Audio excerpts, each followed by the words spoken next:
অবস্থান করছি যশোরের শামসুল হুদা একাডেমিতে। এখানে অ্যাডাম আব্বাস, ইউসুফ জিদানদেরকে নিয়ে ক্যাম্প করছেন বাংলাদেশের বয়সভিত্তিক দলের কোচ জেরার্ড জোন্স। গতকালও তিনি এখানে অ্যাডাম আব্বাসদের নিয়ে অনুশীলন সেশন করেছেন, তবে রাত হতেই তিনি এই অনুশীলন ক্যাম্প ত্যাগ করে ঢাকায় গিয়েছেন। এবং কেন তিনি ঢাকায় গিয়েছেন এই খবরটা ইতোমধ্যে সবারই কম বেশি জানা হয়ে গেছে।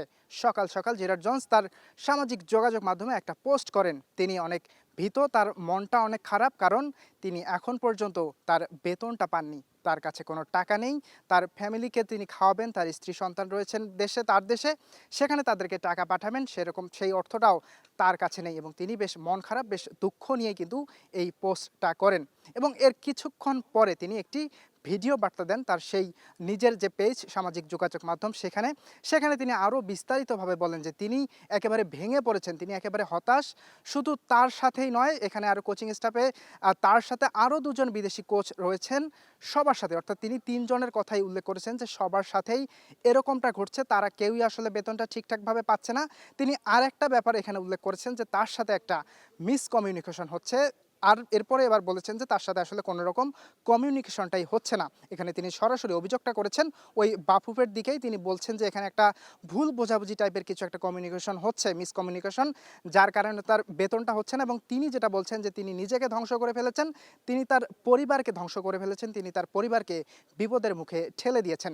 এবং এই সংবাদটা দেখার পরেই আসলে ফুটবল ফ্যান যারা রয়েছেন তারাও আসলে এই ব্যাপারটা নিয়ে বেশ চিন্তিত হয়ে পড়ে। শুধু এটা তো আসলে শুধু বাংলাদেশের জন্য লজ্জার ব্যাপার হতো না, কারণ এরকম একটা ব্যাপার যদি বাফুফে করে থাকে যে একজন কোচকে নিয়ে এসেছেন যার অনেক বড় নাম করে, অনেক হাকডাক দিয়েই কিন্তু তাকে বাংলাদেশ এই বয়সভিত্তিক দলে তাকে দায়িত্ব দেওয়া হয়েছে। তিনি এর আগে কোচিং করিয়েছেন, তার কোচিং ক্যারিয়ারটা কিন্তু শুরু হয়েছিল আর্সেনালের একাডেমি থেকে। তিনি এরপরে মরক্কোর বয়সভিত্তিক দলে কাজ করেছেন, তিনি ইউএসের বয়সভিত্তিক দলে কাজ করেছেন। সেই জেরার্ড জোন্স তিনি এখন বাংলাদেশের এই বয়সভিত্তিক দলটাকে কোচিং করাচ্ছেন। তার সাথে যখন এরকমটা ঘটছে, বাংলাদেশের ফুটবল ফ্যানরা আসলে কিছুটা হলেও আসলে প্রশ্ন ছুড়েছে বাফুফেকে যে কেন আসলে এরকমটা হচ্ছে, এখানে আসলে সমস্যাটা কোথায়, ব্যাপারটা লজ্জার। এবং তিনি যেহেতু তার সামাজিক মাধ্যমে বলছেন নিশ্চয়ই বহির্বিশ্বে ওই খবরটা যাচ্ছে, এটা নিঃসন্দেহে বাংলাদেশের জন্য একটা লজ্জার ব্যাপার। কিন্তু এরপরেই আসলে তিনি আবার তার সামাজিক মাধ্যমেই তিনি আরও একটি পোস্ট করেছেন এবং এখানে আসলে পুরো ব্যাপারটাই তিনি ক্লিয়ার করেছেন। এবং যেটি তিনি বলেছেন যে তিনি তার বেতনটা পেয়েছেন এবং যে ভুল বোঝাবুঝি ছিল সেগুলো সবগুলো কিন্তু এখন পর্যন্ত ঠিক হয়নি। তিনি তার বেতনটা পেয়েছেন এবং এরপরেও তিনি আসলে যেটি বলেছেন যে তিনি কিছুটা ভীত ছিলেন, কারণ তার কাছে টাকা ছিল না, তার পরিবার ছিল দেশে, সেখানে পরিবার কিছুটা সমস্যার সম্মুখীন হচ্ছিল। মানুষজন তার পরিবারের কাছে এসে টাকা চাচ্ছিল, দরজায় ধাক্কাধাক্কি করছিল। এরকম ব্যাপারগুলো তিনি উল্লেখ করেছেন। এই কারণে তিনি এখনও ভীত।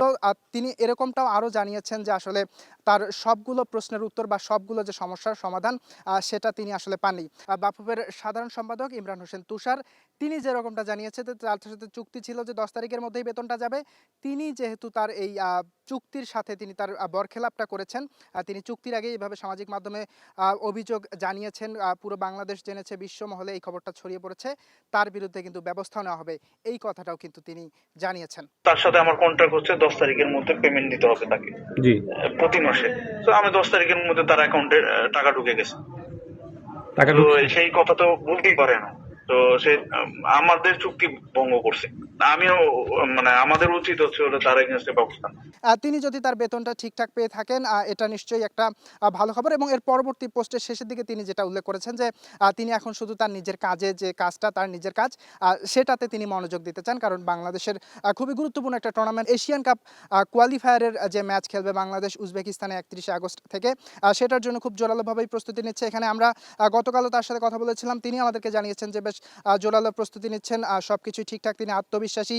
অ্যাডাম আব্বাসকে নিয়ে তার গোপন পরিকল্পনা অনেক কিছুই রয়েছে, তিনি সবকিছু হাস্যোজ্জ্বলভাবেই কথা বলেছেন, আমার নিজের সাথেও কথা বলেছেন।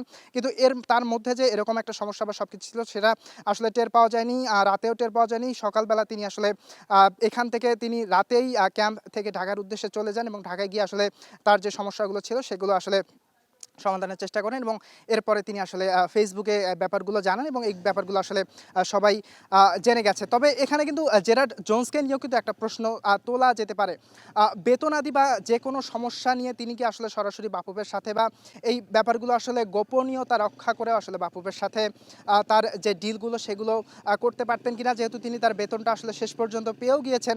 তিনি এই যে সামাজিক যোগাযোগ মাধ্যমে পোস্ট করা, সবাইকে জানিয়ে দেওয়া, ফুটবল ফ্যানদের মধ্যে একটা নেতিবাচক মনোভাব ইতোমধ্যে তৈরি হয়ে গেছে। গণমাধ্যমগুলো তারাও কিন্তু সবাই কিন্তু এই ব্যাপারটাকে নিয়ে সংবাদ প্রচার করেছে। সংবাদ প্রচার করারই কথা। কারণ এরকম একটা ব্যাপার যদি ঘটে যে একজন কোচ তিনি কোচিং করাচ্ছেন, ক্যাম্প চলছে এবং এই ক্যাম্পের মাঝেই তিনি ক্যাম্প ছেড়ে ঢাকায় গেছেন তার যে সমস্যাগুলো সেই সমস্যাগুলো সমাধানের জন্য। তিনি নিশ্চয়ই অনেকটা বাধ্য হয়েও হয়তো এই পোস্টগুলো করেছেন। তবে তিনি শুধু এরকম পোস্টই না, তিনি এখানে যে ক্যাম্প করছেন সবকিছুর খবর, সবকিছুর আপডেটও কিন্তু তিনি তার সেই সামাজিক যোগাযোগ মাধ্যমে দিয়ে থাকেন। তো সবকিছু মিলিয়ে আসলে যে সমস্যাটার তৈরি হয়েছিল সকাল থেকে বাংলাদেশ অনূর্ধ্ব-20 দল খেলতে যাবে, সেখানের যে নজরটা রয়েছে তার থেকে বড় নজরটা কিন্তু আজকে সকাল থেকে ছিল যে কোচের যে সমস্যাটা, কোচ আসলে ঠিকঠাকভাবে তার বেতনটা পাচ্ছে না। তিনি সামাজিক যোগাযোগ মাধ্যমে লিখেছেন একটা নেতিবাচক ব্যাপার তৈরি হচ্ছে বহির্বিশ্বে বাংলাদেশের জন্য। তবে শেষ পর্যন্ত সেই সমস্যাটার সমাধান করেছে বাফুফে। এখন নিশ্চয়ই তিনি তার যে মূল কাজ বয়সভিত্তিক দলকে ট্রেনিং করানো, অ্যাডাম আব্বাস, ইউসুফ জিদান, ইসান মালিকদেরকে নিয়ে বাংলাদেশের যে পরবর্তী মিশন সেই মিশনের দিকে নিশ্চয়ই তিনি মনোযোগটা দেবেন। ইয়াসির আরাফাত, সবুজ, স্টার প্লে, যশোর।